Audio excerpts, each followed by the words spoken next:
Hello， 大家好啊！我哋而家又答第二個啦。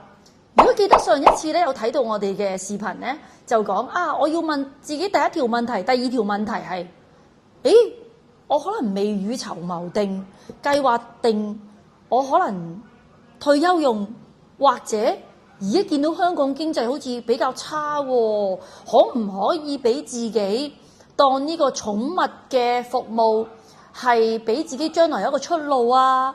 正所謂叫一技之長喎。其實咧呢條問題咧，我相信咧好多即係而家有打工仔啊，或者一啲專業人士啊，甚至乎可能即係屋企湊小朋友嘅爸爸媽媽啊，都會有諗啊。寵物業其實係一個好好嘅工作，因為咧寵物業係可以咧半兼做嘅。咩意思咧？就係如果我自己有一份正職，我公餘嘅時間逢禮拜六日啊，或者我平日夜晚啊，我都可以提供呢啲服務。其實好啱，尤其是喺而家全世界咧對寵物服務嘅要求咧高咗，所以咧未雨綢繆咧去計劃定經濟下滑嘅時候，可以有一技之長咧。咁你哋最好揾嘅學校咧，最重要有一樣嘢就係唔好影響到你平時翻工先啦。因為如果你平時翻工，跟住你又要 quit 埋份工，咁我正常嘅收入點算啊？咁所以你哋要揾一啲學校咧，係要有彈性嘅上課。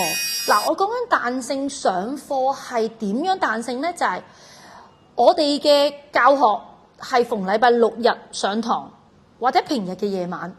咁因為我哋嘅學校本身係一個循環嘅機制，即係好似人哋上大學嗰啲課程啦。總之你上足晒嘅 theory， 上足晒 practical 實習，做到幾多隻狗仔你就可以畢業。咁所以就冇連貫嘅。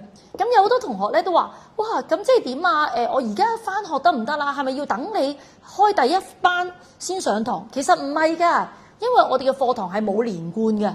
咁當然最好你要記住就係我哋嘅理論課，你要上咗理論課，你先可以上實習課。譬如多數有啲人讀咧寵物保姆，咁你都未知點樣去用咩工具帶隻狗出街。點樣去安全帶隻狗仔去行街？個步驟究竟係拖咗佢出街先食飯啦，定還是食完飯先出街？其實中間都有好多學問嘅喎，所以一定要上咗理論課先再上實習課。咁我哋嘅學校咧嘅課程咧係比較彈性嘅。另外仲有啦，第二樣嘢，我覺得比較重要嘅，本身有啲學校咧佢淨係提供一啲理論嘅課程。佢係讀書嘅啫，譬如好似比較多 NGO 嘅舉辦嘅學校啦，都係一啲聯營嘅課程。咁其實 NGO 我哋過往都有做好多嘅，你見到我哋都好多獎項，呢度只不過係其中1/10啫。好啦，如果你真係諗住未雨綢繆，副業係做你嘅生意嘅話咧，我會建議你一定要讀一啲課程，係要有好多實習嘅機會，係接觸狗仔嘅機會。